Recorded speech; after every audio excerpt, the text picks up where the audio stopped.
Hello students, स्वागत है आपका हमारा यूट्यूब चैनल हिस्टोन इंस्टीट्यूट के ऊपर। तो आज की इस वीडियो के अंदर हम पढ़ने जा रहे हैं सेल मेम्ब्रेन के बारे में। तो शुरू करते हैं वीडियो। देखिए, सेल मेम्ब्रेन पढ़ने से पहले हम आपको एक डिस्कवरी के बारे में बता दें कि इलेक्ट्रॉन माइक्रोस्कोप का नाम आपने सुना होगा। इलेक्ट्रॉन माइक्रोस्कोप की डिस्कवरी कब हुई है? 1950s के आसपास, राइट। देखिए, जब इलेक्ट्रॉन माइक्रोस्कोप की डिस्कवरी हुई 1950s में, तब हमने सेल मेम्ब्रेन को डिटेल में देखा। तब हमने सेल मेम्ब्रेन का स्ट्रक्चर जो है उसको डिटेल में देखा। उससे पहले हमारे पास सेल मेम्ब्रेन का जो डिटेल्ड स्ट्रक्चर आज हमारे पास है, ये हमारे पास उस टाइम नहीं था जब इलेक्ट्रॉन माइक्रोस्कोप डिस्कवर नहीं थी। ओके, तो ये जो मॉडल आप सेल मेम्ब्रेन का देख रहे हो, इस मॉडल को हम बोलते हैं fluid mosaic model of cell membrane. तो ये फ्लूइड मोज़ेक मॉडल जो है सेल मेम्ब्रेन का, ये किसने दिया था? Singer and Nicolson. ये साइंटिस्ट का नाम है सिंगर एंड निकोलसन ने दिया था। कब दिया था? 1972 में दिया था। ठीक है, इंपॉर्टेंट क्वेश्चन है, आपसे पूछे जा सकते हैं नीट के अंदर। तो शुरू करते हैं। देखिए, जब तक हमारे पास इलेक्ट्रॉन माइक्रोस्कोप डिस्कवर नहीं थी, तब तक हम क्या करते थे? तब तक देखिए, हम ना 1950s से पहले बायोकेमिकल स्टडीज करते थे, एडवांस्ड बायोकेमिकल स्टडीज। हम क्या करते थे? एडवांस्ड बायोकेमिकल स्टडीज करते थे।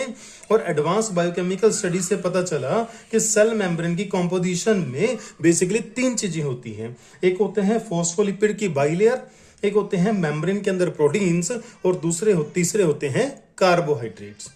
देखिए, फॉस्फोलिपिड्स और कार्बोहाइड्रेट्स की बात हम आगे चल के करेंगे। यहाँ मेम्ब्रेन प्रोटीन्स के बारे में हम एक छोटा सा डिस्कशन कर लेते हैं। देखिए, होता क्या है, जो आपको मेम्ब्रेन दिखा रखी है, इसके अंदर ये ब्लू कलर के जो स्ट्रक्चर आपको दिख रहे हैं, सारे के सारे क्या है? प्रोटीन्स हैं। क्या है ये? प्रोटीन्स।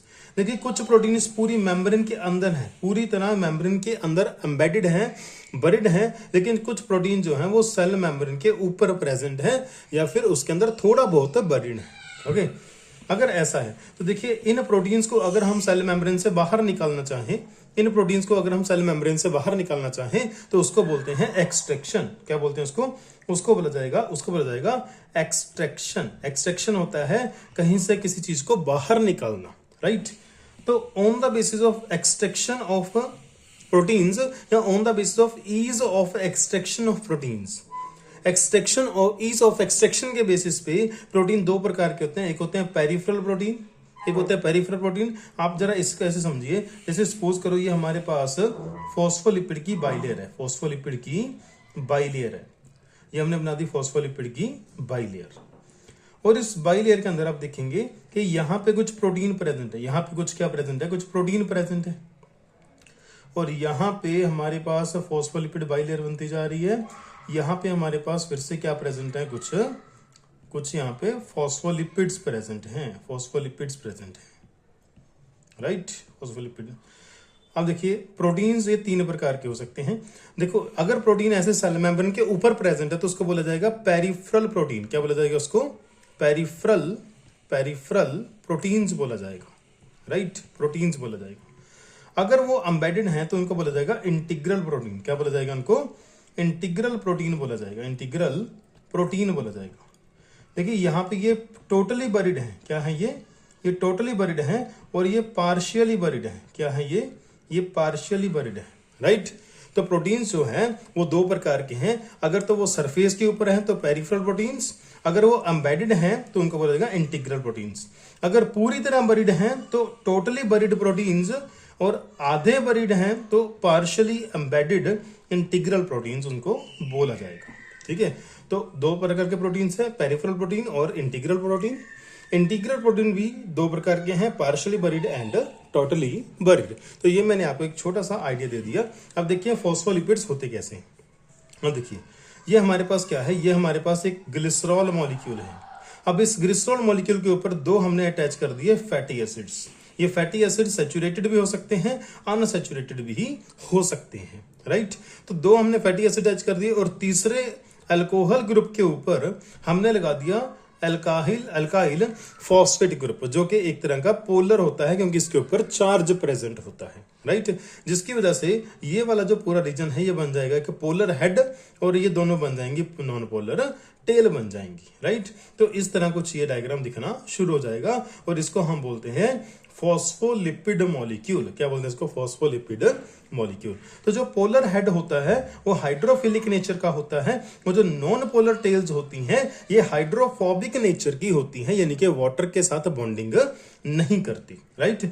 और ये फॉस्फोलिपिड जो होते हैं, आप फॉस्फोलिपिड को पोलर भी बोल सकते हो, आप फॉस्फोलिपिड को पोलर भी बोल सकते हो, प्लस आप फॉस्फोलिपिड को नॉन पोलर भी बोल सकते हो, नॉन पोलर भी बोल सकते हो। तो ये हो गया आपका amphipathic molecule. Amphipathic molecule, amphipathic molecule वो मॉलिक्यूल होता है जो पोलर प्लस नॉन पोलर दोनों बिहेवियर शो करता है, दोनों नेचर शो करता है, राइट। और बाइलेटरल स्ट्रक्चर जो होती है, सॉरी बाइलेयर स्ट्रक्चर जो होती है उसको हम बोलते हैं यूनिट मेम्ब्रेन। याद रखना इस सेल मेम्ब्रेन के अंदर आपको यहाँ पे और यहाँ पे फॉस्फोलिपिड दिख रहे हैं, तो ये पूरी मेम्ब्रेन जो है इसके अंदर फॉस्फोलिपिड की डबल लेयर, एक लेयर और दो लेयर। जब फॉस्फोलिपिड की डबल लेयर होती है तो उसको हम बोलते हैं यूनिट मेम्ब्रेन। क्या बोलते हैं उसको? हम उसको बोलते हैं यूनिट मेम्ब्रेन बोलते हैं, राइट। आगे चलें तो देखिए, जैसे फॉस्फोलिपिड मॉलिक्यूल यहाँ पे प्रेजेंट हैं, तो लिपिड्स की डिफरेंट टाइप ही होती हैं। एक लिपिड होते हैं जिनको हम बोलते हैं कोलेस्ट्रॉल मॉलिक्यूल। क्या बोलते हैं उनको? Cholesterol molecule. आपने कोलेस्ट्रॉल मॉलिक्यूल का नाम सुना होगा। कोलेस्ट्रॉल मॉलिक्यूल जो होते हैं वो भी लिपिड की एक टाइप होती है, और यूकैरियोटिक सेल की मेम्ब्रेन के अंदर कोलेस्ट्रॉल भी प्रेजेंट होते हैं। और आप याद रखना कि कोलेस्ट्रॉल मॉलिक्यूल जो होते हैं वो इन फॉस्फोलिपिड मॉलिक्यूल की कंपैरिजन में ज्यादा रिजिड होते हैं। अगर ये ज्यादा रिजिड होते हैं इसीलिए ये सेल मेम्ब्रेन को ज्यादा स्टेबिलिटी प्रोवाइड करते हैं। तो मेम्ब्रेन की स्टेबिलिटी को ये इंक्रीज करते हैं। कौन? मोर रिजिड स्ट्रक्चर वाले कोलेस्ट्रॉल लिपिड्स, ठीक है। तो ये हमने सेल मेम्ब्रेन का डायग्राम जो है वो दिखा है। अब इसके अलावा थोड़े से इंपॉर्टेंट पॉइंट्स डिस्कस कर लेते हैं। देखिए, अलग अलग अगर मैं बात करूं, अलग अलग सेल्स में जो सेल मेम्ब्रेन होती है वो सेल मेम्ब्रेन के अंदर प्रोटीन्स की अमाउंट और उनके अंदर लिपिड्स की जो अमाउंट होती है उसकी परसेंटेज क्या होती है? अलग अलग होती है। ओके अच्छा, अगर मैं ह्यूमन आरबीसीज की एग्जांपल लेके चलूं तो ह्यूमन आरबीसीज के अंदर आप क्या देखोगे कि ह्यूमन आरबीसीज के अंदर प्रोटीन्स कितने होते हैं? 52%, और लिपिड्स कितने होते हैं? 40%, 40%। ओके, अब देखिए, क्योंकि ना इस मेम्ब्रेन के अंदर ये फॉस्फोलिपिड मॉलिक्यूल्स होते हैं, ये फॉस्फोलिपिड मॉलिक्यूल्स होते हैं, और ये फॉस्फोलिपिड मॉलिक्यूल जो होते हैं ये पूरी तरह से सॉलिड नहीं होते, ये पूरी तरह से सॉलिड नहीं होते। तो ये फॉस्फोलिपिड मॉलिक्यूल आगे पीछे मूव करते हैं, जिनकी वजह से ये प्रोटीन अपनी लोकेशन चेंज करते रहते हैं। मैं एक बार इसको क्लियर कर देता हूं ताकि आपको डायग्राम अच्छे से समझा सकूं, राइट। अब देखिए जरा, हमने बिल्कुल स्लाइड को क्लीन कर दिया है, ठीक है। अब देखो, ये जो फॉस्फोलिपिड मॉलिक्यूल है ये आगे पीछे मूव कर जाते हैं, जिनकी वजह से ये प्रोटीन भी आगे पीछे मूव कर सकते हैं। इन फॉस्फोलिपिड की इस फ्लो वाली प्रॉपर्टी की वजह से हम इस मेम्ब्रेन को सॉलिड नहीं बोल सकते, फ्लूइड भी नहीं बोल सकते, क्योंकि ये बहुत ज्यादा मूव नहीं करते। तो हम इसको बोलते हैं क्वासी फ्लूइड। क्या बोलते हैं इसको हम? Quasi fluid.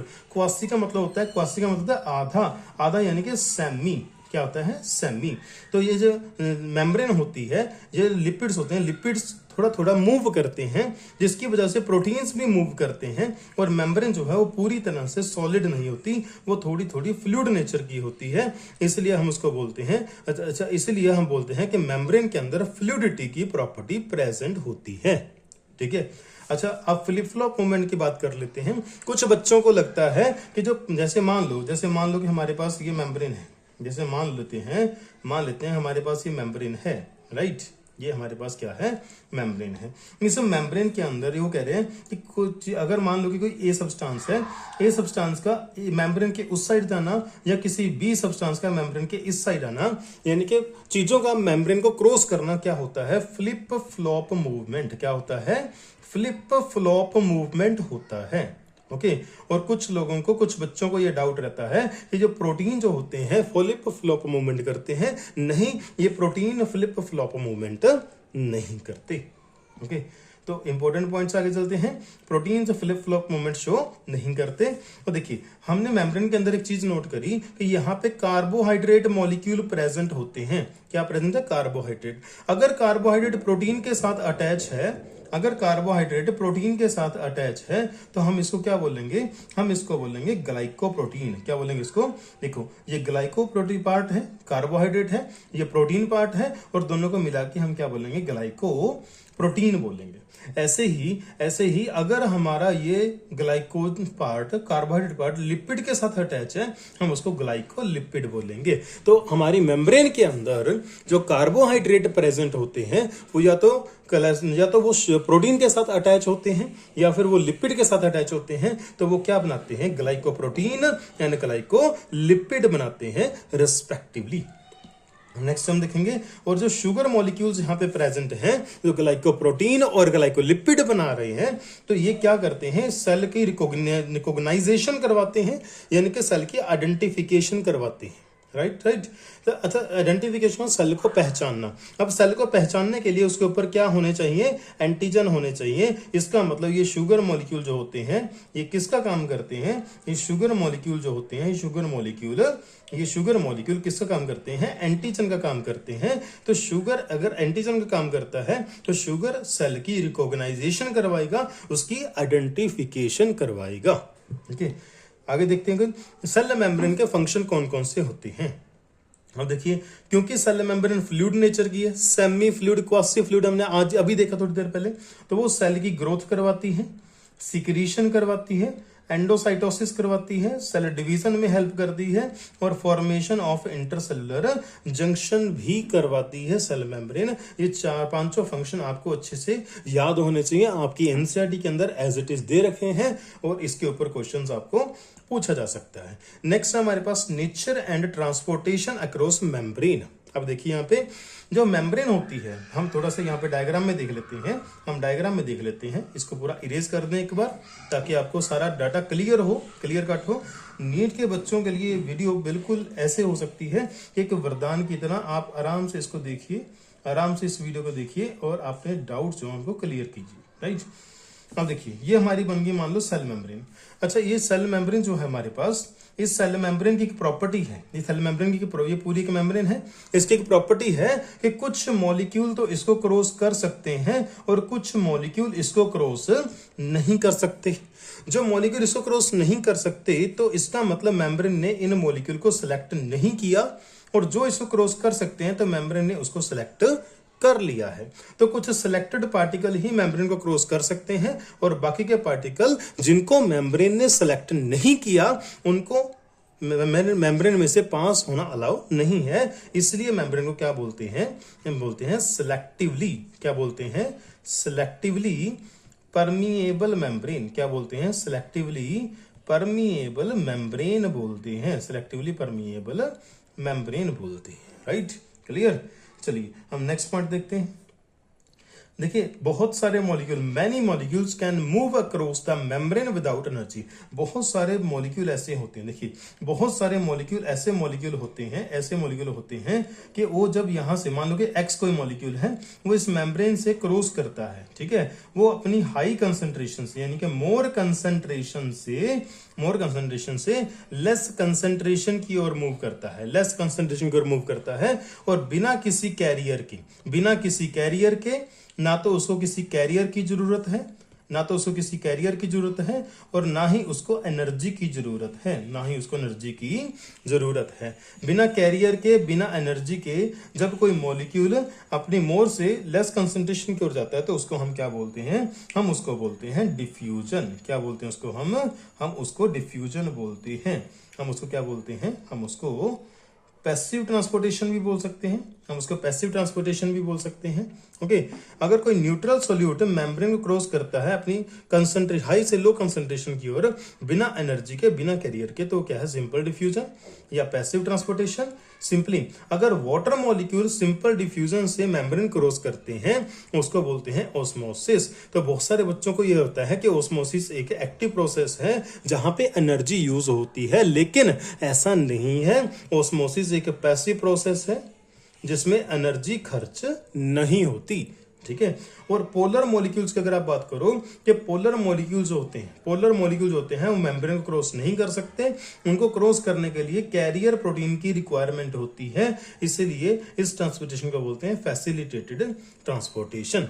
जहां कैरियर की फैसिलिटी चाहिए वो फैसिलिटेटेड है, जहां कैरियर की फैसिलिटी चाहिए वो फैसिलिटेटेड है, और कैरियर की फैसिलिटी मोस्टली आपको पोलर मॉलिक्यूल्स के केस में होती है। नेक्स्ट है हमारे पास एक्टिव ट्रांसपोर्टेशन। देखिए एक्टिव ट्रांसपोर्टेशन में क्या है कि कुछ ऐसे आयंस होते हैं जो अपनी लोअर कंसंट्रेशन से हाई कंसंट्रेशन के हो जाते हैं, यानी कि अगेंस्ट द कंसंट्रेशन ग्रेडियंट जाते हैं, और उनको एनर्जी की रिक्वायरमेंट भी होती है और उनको कैरियर की रिक्वायरमेंट भी होती है, दोनों की रिक्वायरमेंट होती है, तो इसको हम बोलते हैं active transportation. Okay, I hope कि आपको ये पॉइंट क्लियर होगा। अब इसके रिलेटेड कुछ क्वेश्चंस हैं हमारे पास, उन क्वेश्चंस को डिस्कस कर लेते हैं। The model given by Singer and Nicolson in dash was dash. देखिए उन्होंने 1972 में फ्लूइड मोज़ेक मॉडल दिया था सेल मेम्ब्रेन का, तो ये हमारा आंसर नहीं आएगा, ये हमारा आंसर नहीं आ सकता, ये हमारा आंसर आएगा, और ये भी हमारा आंसर आएगा थर्ड ऑप्शन हमारा राइट आंसर है। नेक्स्ट हमारे पास the membrane of RBCs of human have protein and lipid content in the ratio. भाई आरबीसीज के सेल में प्रोटीन का कितना परसेंट पढ़ा था हमने 52%, और लिपिड्स पढ़े थे हमने 40%, तो हमारा आंसर क्या आएगा 50 and 40, answer is second option.